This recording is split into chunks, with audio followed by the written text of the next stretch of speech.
Good afternoon. Call the meeting, the Finance Committee to order. Before we begin our regular order of business, I want to bring to the committee's attention that this is the last Finance Committee meeting in which Doug Johnson will be participating. You mean you won't be part of the public speakers and the... No, well, okay.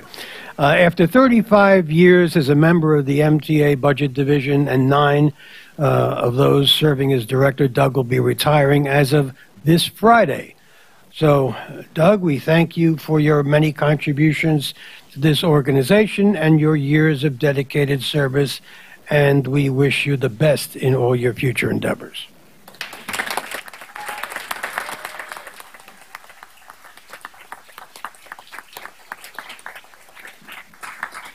Thank you for those kind words, Mr. Frere. This is bittersweet for me. It's been an amazing run. I've been here 35 years. I never thought this job could possibly be this rewarding, but it's been more than I ever dreamed of.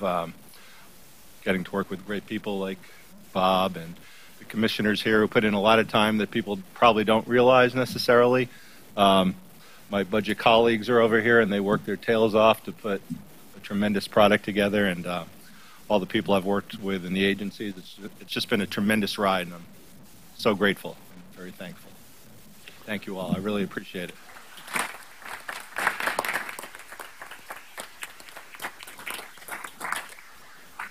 So then, Mr. Johnson, are there any members of the public who have signed and wish to speak? We have my personal favorite speaker, Murray Bowden, going first, followed by Omar Vera and Jason Pinero.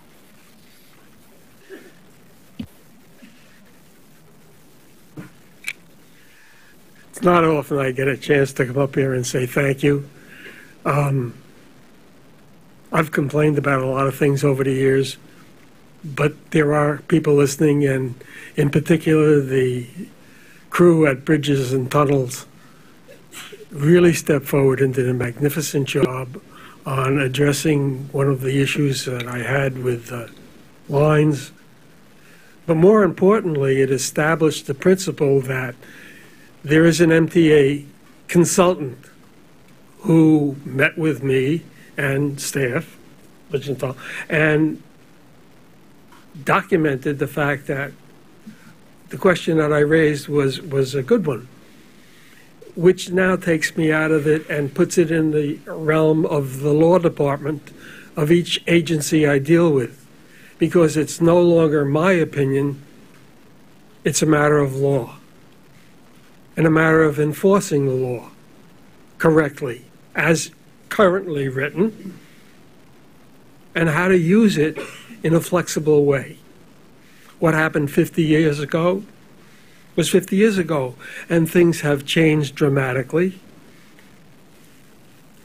What Cedric's team did was show us how to go forward, and it needs to be implemented, and I want to recognize that the MTA, as it's being administrated and going forward and planning, is leading the country in how to move forward into the next 20, 30, 40 years. And I've stood here for much too long, and all I can do at this point is say the leadership is planning for the future. And for my grandchildren, we thank you. I hope I don't get to see you anymore. I really need to spend some time off. Thank you for listening to me. Thank you, Mr. Bowden. Next is Omar Vera.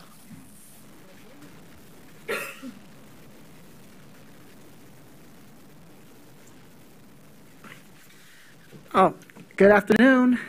MTA Finance Committee. Welcome to July edition of your meeting. First, let me just wish Doug Johnson the best in all his future endeavors. Thank you so much for serving us with being head of budgets and all the MetroCards and stuff for the past 3.5 decades, even in the face of financial strain from the state governments and from the various decisions they've made, especially since the 90s. But let's get down to business, shall we? I know that later this year you're going to talk about the the biannual raising, like the fare and toll changes, and you need to, like, if it has to be done, it needs to be as painlessly as possible. But be sure that to offer extra discounts, also not just like for those for low income and stuff, but also for veterans. H.P. Schroeder, World War II veteran, he's been here for tons of full board meetings. He's been requesting, like, for a long time, the veterans discount. I was wondering if one day the MTA can finally implement it as other transit systems have done it. Because Mr. Schroeder deserves it, and every one of those soldiers who have sacrificed for us or who have served us deserves the discount. And that should be the way to go forward. And I'm happy to say we're going to move forward with the tap and go, just like in other systems. Thanks so much for that. Once again, thanks for everything, and I'll see you at CPOC, and have a great summer recess. And like I said before, Mr. Johnson, thanks for all your hard work. Thank you for those kind words. Mr. Pinero next. Jason Pinero.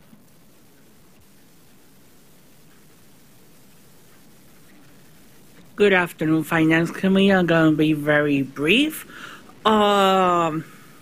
We want more revenue. That means that every procurement that comes by our table has to be examined very wisely, and not throwing money away, just like an article that was published this morning in the newspapers regarding the governor asking the MTA to spend $30 million in modernizing the Queens Midtown Tunnel. That's totally unacceptable. And let's partner with the PCAC for a field study for the Hudson ticket that could benefit those riders that ride Metro North between Grand Central and Riverdale. That lack of transit options in that neck of the woods. So that's all I have to say for this month.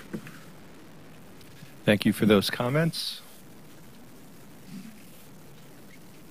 That's it for the public speakers. Thank you once again, Mr. Johnson. Next, we have approval of the minutes of the June 18th meeting. May I have first a motion? Second, are there any changes on the minutes? If there are none, all in favor? Opposed? Abstaining? The minutes are approved. Mr. Johnson, would you take us through the work plan? We have no changes to the work plan, and we have no budget watch presentation this month. Bob Foran will be presenting the July financial plan and mid-year forecast to the joint meeting of the Finance Committee and the full board on Wednesday. Next, we have Finance Watch, and Pat McCoy will take us through that. Good afternoon. Finance Watch appears on page 22 of your iPad. Just a couple. You see the summary of the ban activity that I reported last month. I'm not going to go through that in detail, but it's there for your takeaway. We completed the 2 variable rate transactions, and those successfully closed. So we'll move on to what we have coming up. We have 2 transactions coming up. The first is a current refunding of outstanding TBTA bonds, and we'll be bringing that to market in August. You see the 2 series of bonds we're targeting there. And then we're also targeting a series of transportation revenue bonds that will be eligible for current refunding after August 15th. And so we're teeing that transaction up. We've identified the working groups for those deals, and we'll be reporting on them in September. We have some other remarketings, as you can see here. I'll leave those for you if you have any questions. Lastly, we did execute on June 26th a $6.1 million diesel fuel hedge. This was 2.8 million gallons of ULSD, and this was competitively bid out. Goldman Sachs J. Aaron won, and the price on that was $2.17 a gallon. Happy to take any questions if there are any on Finance Watch. Mr. Merdler. Are you able to time by way of day when you will take a particular offering to market? Yes, I mean, we look at the calendar and try to find an optimal day, and we look at other issues that are coming to market. We also look at economic releases that might move the market, trying to obviously avoid other big issues or other notable economic news releases. My question really is a little more directed to greater flexibility. Mm-hmm. In other words, depending on whether the tweet of the day is good or bad, mm-hmm. obviously has an impact nowadays on the market. And my question is, do you have sufficient flexibility to say, I'm not bringing it to market on Monday, I'm going to come to market on Thursday, or is it? Yes, to answer your question, to the degree that we saw some news or some event that caused volatility in the market or particular sell-off, particularly a sell-off, right, then we could certainly put the pause button on the transaction and say we'll come either later in the week or next week.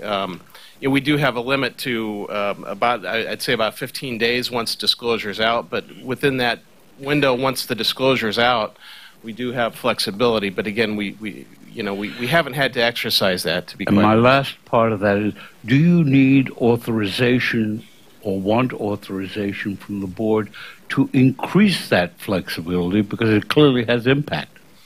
Yeah, I appreciate the question. I don't think we need it. I think when the board authorizes us to execute transactions, it does give us latitude to find the right day and so forth. But I thank you for that consideration. Mr. Jones. This may be premature. I've been increasingly concerned with the debt service as a percentage of our annual operating budget. I've learned, or at least I thought I learned, that the city is actually capped at 15%, but we're fast approaching 20%, I think, as of the projection in 2019. My concern is twofold. I'm worried that, is this going to go on? And are there limits? Are we setting some kind of limits of how much of the annual expense budget is to cover debt service? And have we, when I was chairman of a small bank, the regulators forced us to stress test whether the finances of the institution were going to hold up. Do we stress test our borrowing? We already had one downgrade, it was my understanding. Are we taking into account a likely recession in 2019, 2020, at least what my advisors are talking about? Do we calculate in further downgradings that might occur? How does this all look? This is more an inquiry than, but are there limits to how much more debt we can take on and reasonably operate the system? Right now, the budget preliminary budget we're going to present on Wednesday has debt service at 16% of our budget. Now, we have had projections that with each financial plan, when we look 4 years out, it's been building up and getting to about 19%, but when we get there, it seems that it's always less because we're conservative in the estimates that we have for debt service. And so that's been consistent over a number of plans. But the budget that you're going to see has debt service at 16% for 2019. Just to follow up, there is no cap we're talking about. Should this board consider a cap, or can it? Well, we have a cap in terms of statutory authorization, how much debt we can have. But in terms of a debt service, it's not. And I think we do want the flexibilities because there's going to be times when it may be prudent to take more. What we did do, as a reminder, when interest rates were really low, we didn't sell a lot of variable rate debt, which was even lower in a percentage rate. We've tried to maximize the amount of long-term 30-year, 40-year debt that we sold because interest rates were so low.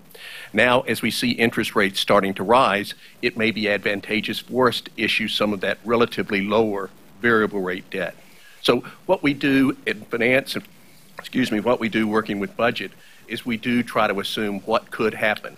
And in putting together the financial plan, we're not using current interest rates. We're using projected interest rates in the future, looking to see how high rates might go and building those in. So in a sense, we are stressing, our analysis each time we go through it. Is anyone else? May I have a motion on the authorization to increase transportation revenue anticipation notes? Second. No further discussion? All in favor? Opposed? Abstaining? That authorization carries. Doug? Yeah. So the next item is requesting board approval to extend the excess liability policies of the MTA's owner-controlled insurance program for the East Side Access Project through March 31st, 2021. Authorization to extend excess liability with the Navigators and a consortium of London and Bermuda insurers for MTA's captive subsidiary, First Mutual Transportation Assurance Company, known as FIMTAC, to underwrite the first layer of excess liability insurance and for additional funding of $27 million. Mr. Merdler.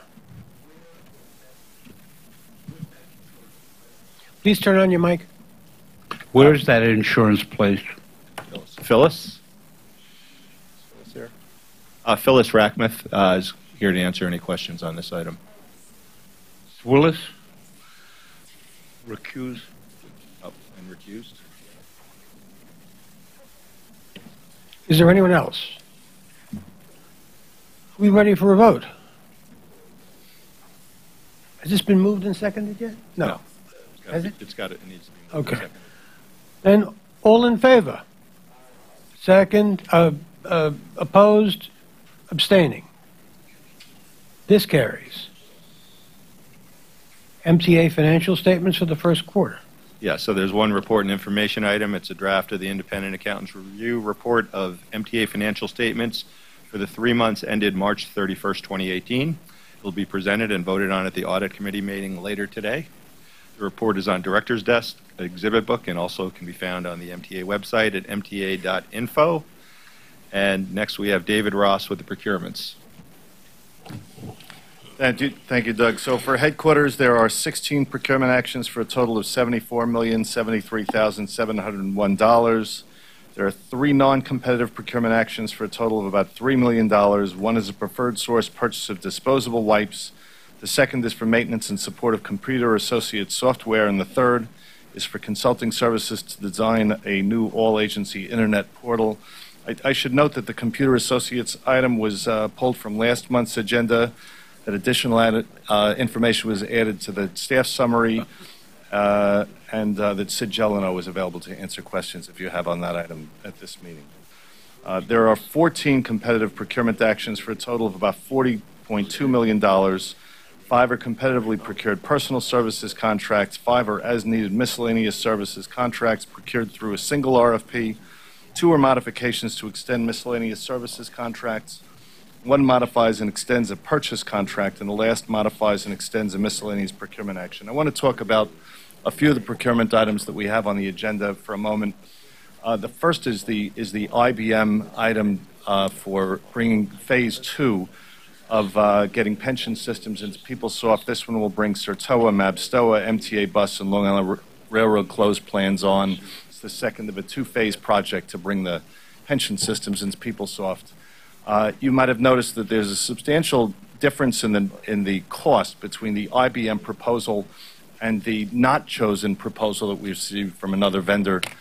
It is unusual, actually, that there's that kind of a price disparity between vendors, and the selection committee goes for the higher price proposal. It's very easy to defend awards to lower price proposals in an RFP process. I think that the selection of the higher price proposal merits some discussion. So I want to offer to you that when I saw that difference, we had some discussion about it. I did raise some issues, and I wanted to make sure that there was proper due diligence in the process. We actually ended up engaging a consultant, PricewaterhouseCoopers, to take a very close look at the 2 sets of proposals for us and advise an executive committee that further reviewed the recommendation of the selection committee. And the decision was that the original decision was the right one. There are a couple of things I think that are important to note about the proposals. First off, the rate structures are substantially similar between the two. So what happened was IBM was proposing a considerably higher amount of work in the process. And Price Waterhouse and our own committees agreed with IBM in terms of IBM's assessment of the level of work that was required to get this project done, particularly in the area of data cleansing, to bring the system up. And it's noteworthy that even after discussing with Accenture the review and findings of PricewaterhouseCoopers and the concerns of the selection committee that we shared very openly with Accenture, they still left a section in their proposal called factors likely to affect labor hours and schedules. You as a board, I think, are rightly concerned about cost overruns on projects, and this was a case where we just saw all kinds of red lights blinking about this being one that would be, if we awarded to Accenture, that would have been we would have been faced with cost overruns, and you as a board would have been rightly concerned about that. So I wanted to talk about that item. We have a couple of other items I mentioned to you as well. There's the Danella Rental Systems contract and TNT equipment. In both cases, we're extending contracts so that HQ procurement can do follow-on procurements on an all-agency basis. We're also extending a contract with VF Imageware for 16 months. It might seem like a long time for an extension, but this is a problem area. There are very long lead times for ordering uniforms because they take long lead times to schedule production runs and the rest. This is also one that we're doing an all-agency contract. And we've also had trouble getting competition in this industry as well. VF had the contract some time ago. The contract that we have currently was actually awarded to a different vendor. There was a sale, and ultimately that vendor had a lot of problems performing on the contract, and they ended up assigning the contract back to VF, the contractor that we had prior to that. So it sort of cycled right back to the original vendors. So we're going to do a lot of work to make sure to do our best to get a competitive procurement, but it's an area where there are limited vendors available to provide services, and so it's not an extension that we're happy to be doing, but we feel we have to in order to give proper time for competition and still assure that we have uniforms for our employees. Mr. Merdler, then Mr. Weisbrot.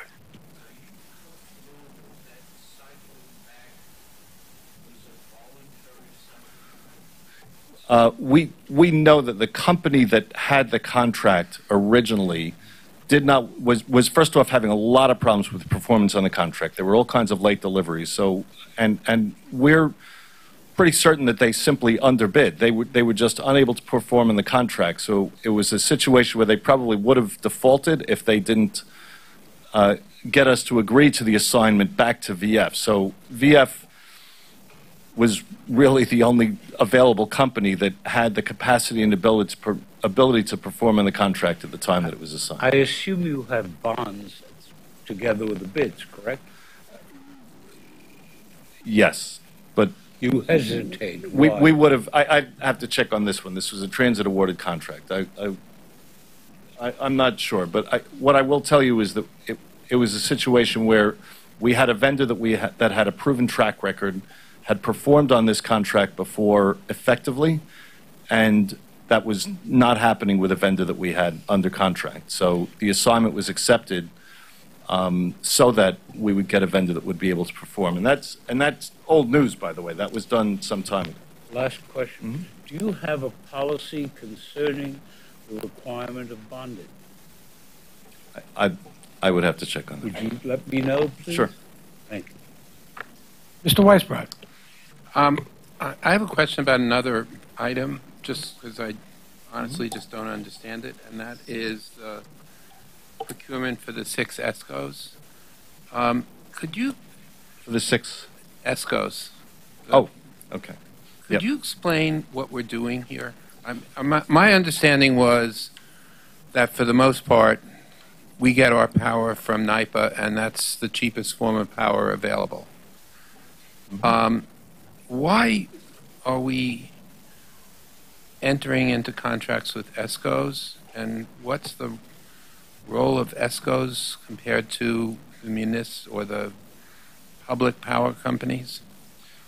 So the intent is to have other companies that we could do competitive procurements with, where it is believed that we might benefit from better pricing by doing competition. We're not awarding any contract. We're awarding contracts, and then we would do mini bids before we would award to any of them.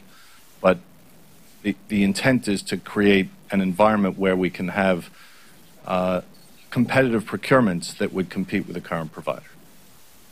But why would any of those ESCOs ever be less expensive than NYPA or any of the, for that matter, any of the public power companies, but particularly NYPA? Nora, you? Hi. I'm Nora Ostrovska. I'm Acting Senior Director of Strategic Initiatives Group at headquarters. And I'm sorry. What do I need to do? You're good. Just speak it. Okay, sorry. Nora Ostrovsky. I'm leading Strategic Initiatives Group at headquarters, and we're acting as project manager for this RFP. We actually have 5 utilities in New York State that provide power to the MTA.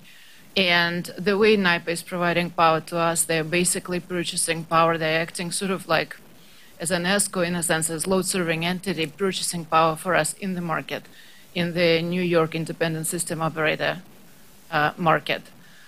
We are pre-qualifying 5 companies, and at this point, we're just pre-qualifying them. So as David mentioned, we're not awarding them any contract to supply energy to us.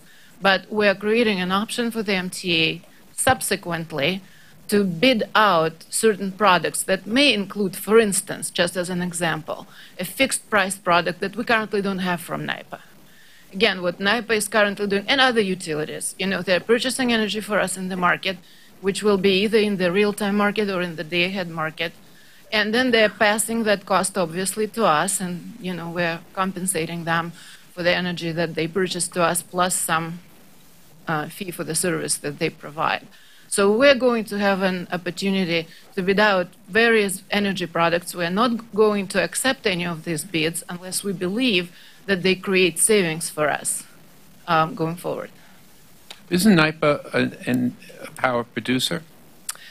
The way NYPA contract works, it kind of has 2 sides to it.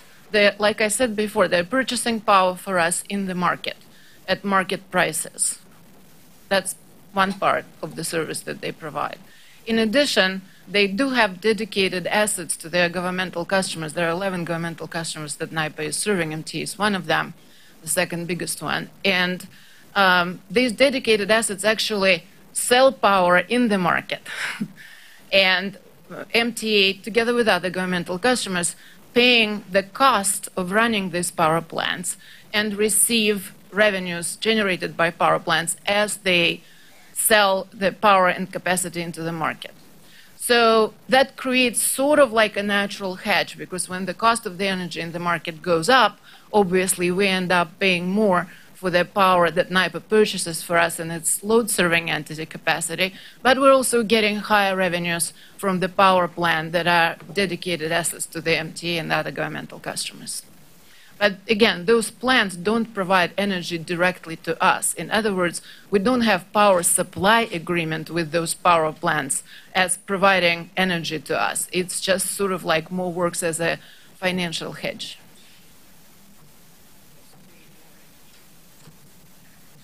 I don't want to belabor it, but I've always thought that the whole idea was that NYPA, as a government authority, the whole idea of NYPA was to provide less expensive energy.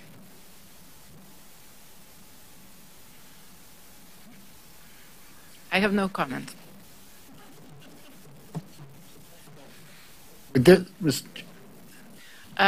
Well, the authorizing legislation for NYPA, definitely, there was I think in the 70s, it was created originally as actually providing power directly to MTA and other governmental customers from right, power plants. and the notion was that the MTA, as a governmental entity, should pay should be the beneficiary of what was set up as an authority that would provide less expensive power. And so it sounds from what you're saying that what in effect is happening is that NYPA is just, at least when it comes to us, is just another producer that is selling at market prices.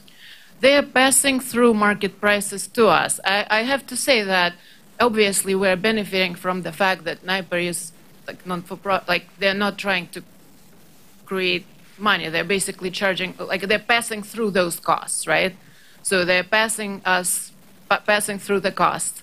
But again, the model as it was originally envisioned changed with the creation of the NYSO market. And it kind of shifted towards just purchasing power for us in the market. And then obviously those costs are passed through to us.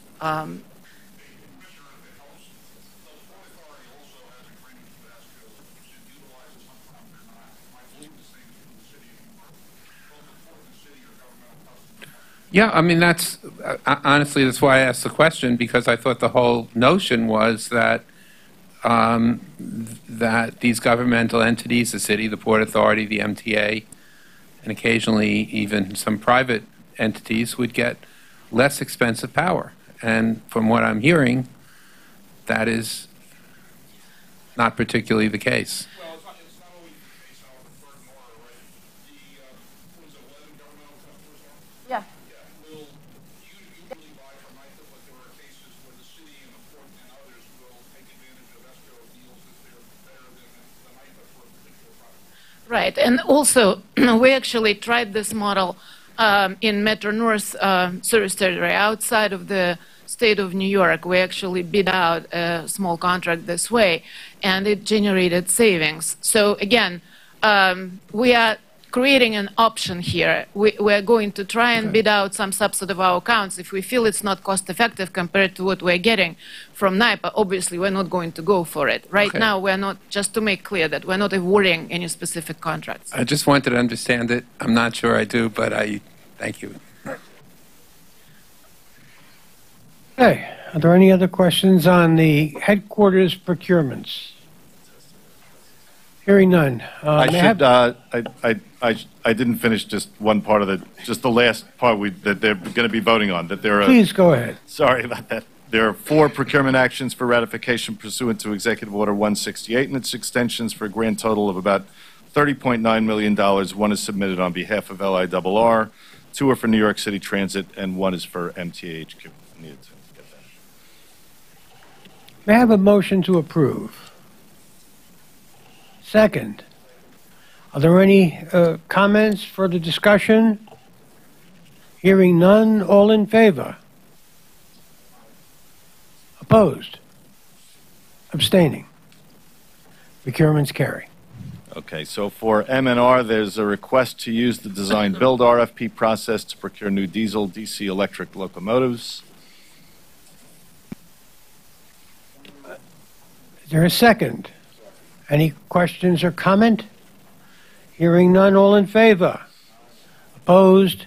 Abstaining? That procurement carries. Okay, so there are no items for Long Island Railroad. For New York City Transit, we have a request for the award of 18 contracts to 9 firms for an estimated $200 million. These 5-year contracts will be used for as-needed staffing services on miscellaneous New York City Transit capital construction, bridges and tunnels, and related agency projects. New York City Transit's also proposing the award of 9 competitively negotiated personal service contracts, providing independent medical examinations for 5 years with an estimated aggregate value of $33.5 million. Last, we have $2.9 million in retroactive modification to a contract with Judlow for work at the Cortlandt Street subway station. The modification provides for the installation of a platform-to-street elevator to provide ADA accessibility. For questions and comments, may I have a motion to approve? Second. Are there any questions, Mr. Albert? I guess this is for Jano, perhaps. The Judlow contract for this elevator at Cortlandt Street, this in no way jeopardizes the opening date? Is that?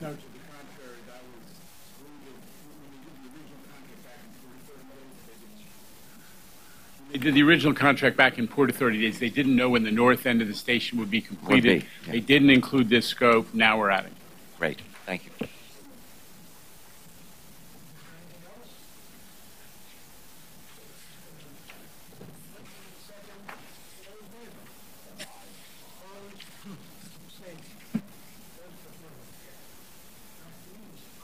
So finally, there are no items for bridges and tunnels. There are no items for FEMTAC, and that concludes the procurements. Lastly, we have real estate. David Florio is here to take us through that. Thank you very much. We have 8 items, action items for your consideration. 4 for Metro North. The first is an amendment of lease of our agreement at 420 Lexington Avenue for temporary space for the Metro North training facility. There's an additional transaction at the Gray Bar building for an expansion of Metro North's footprint there. Thirdly, there is a agreement with MT Cleaners for retail space at Croton Harmon Station, and an acquisition of property from CSX for the expansion of the Poughkeepsie Yard facility in Poughkeepsie. For Long Island Railroad, we have 2 action items. An acquisition of property from CSX for the expansion of our yard facility in Poughkeepsie. For Long Island Railroad, we have a lease agreement with the Village of East Rockaway to improve and operate a commuter parking lot at the East Rockaway Station, an extension of an existing license from Bombardier Transportation for the use of the Long Island Railroad's Arch Street facility in connection with the installation of PTC equipment on Metro North rail cars. For New York City Transit, we have the amendment of lease with Turnstile for a retail facility at 59th Street Columbus Circle, and lastly, an acquisition of easements to support the AD improvements at the 68th Street Lexington Avenue station. We also have information items. I'm happy to answer any questions. Mr. Pally. I assume on E, the license agreement with the Village of East Rockaway on the parking lot, that as a result of our work there are no residency requirements allowed? To my knowledge, there are none. Okay. I can certainly find because in most cases, as you know, in villages and towns across, many villages and towns across Long Island, where they have operated the commuter rail lot, there are residency restrictions, which requires the only people who can park there are people who live in the village. That is normally not the case when we provide funds. I just want to make sure, since we are providing funds, that there are no residency restrictions. I will confirm, but I Thank think that you. is the case, certainly. Thank you. You'll do Today. that for the whole Today. committee, right? Yeah. Thank you. Okay, Mr. Zuckerman and then Mr. Albert. I'm not sure, Mr. Vice Chair, if you want to move this first or I should ask questions now. Okay. This is probably directed to Kathy as much as you, sir. Can we just discuss why we need classroom space in ground zero for probably one of the most expensive pieces of real estate in New York, that wonderful part of Midtown? There are no other places up and down Metro North where we could have classrooms, Yonkers, Poughkeepsie, Croton Harmon. We have to be at $65 a square foot, be in Midtown for additional classrooms? Presently, Metro North operates its classrooms at 347 Madison. We are looking to empty those buildings in connection with the redevelopment, so we needed to find another location within proximity to Grand Central, and we needed to get Metro North facility out of Madison by year's end. We looked at 2 other spaces. This was the most available. The landlord has accommodated us for a short term, and we are not paying taxes on the space. I assume there's other 2 places of consideration were in Midtown too? One was 25 West 39th, just Midtown South, and the other was 220 West 42nd, so yes. Right, so I'm trying to push us a little bit, which is for another $500,000 for that lease. I'm just talking about one of the 2 for Metro North. We do have a lot of facilities. We have employees that are working in lots of places, not just in Grand Central. I wonder if we can push the thinking a little bit, because I'm sure in Yonkers we could pay a quarter of what we're paying to be right there. And that seems startling and a large amount of money. So just a couple of things, Neil. Oops, sorry. This is necessitated. I think we've briefed the Metro North Committee before on the renovation of the training space in 7B of GCT. One of the things that we had looked at in connection with that, we need to have a training facility, both short-term and long-term, that's accessible to employees on all 3 lines because we're catching people coming and going. So it's somewhat problematic to have things up in Yonkers or Poughkeepsie. We did look both before we started the 7B project and then I think in connection with the short-term space up at 125th Street, thinking that some of the space there might be a bit more cost efficient, but I think we verified that that is not in fact the case, sort of counterintuitively, that the gray bar space for a number of reasons is actually more cost efficient than space in the vicinity of 125th Street, which would also be 3-line accessible.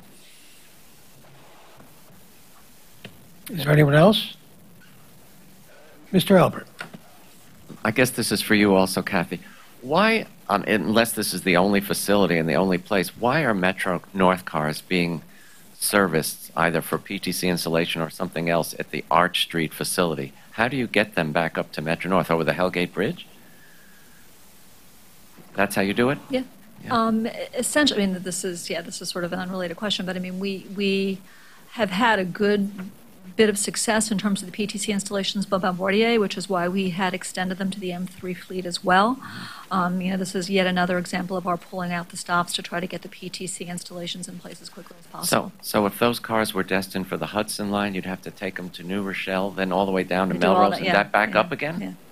Wow. There's no place on Metro North territory that can... Well, I mean, actually, David can probably speak to this better than I in terms of the relationship with Bombardier and Arch Street. But that's where they are, and that's where the work is being done, and it's actually from a PTC compliance perspective actually been very effective for us. That's the answer. Okay. Thank you. If there's nothing else, may I have a motion on this package? Second. All in favor? It is approved. Information items, back to Mr. Florio. Happy to answer any questions the committee may have regarding any of the information items. Those are items on pages 173 to 209. If there is none, may I have a motion to adjourn? Second. All in favor? We are adjourned. Thank you.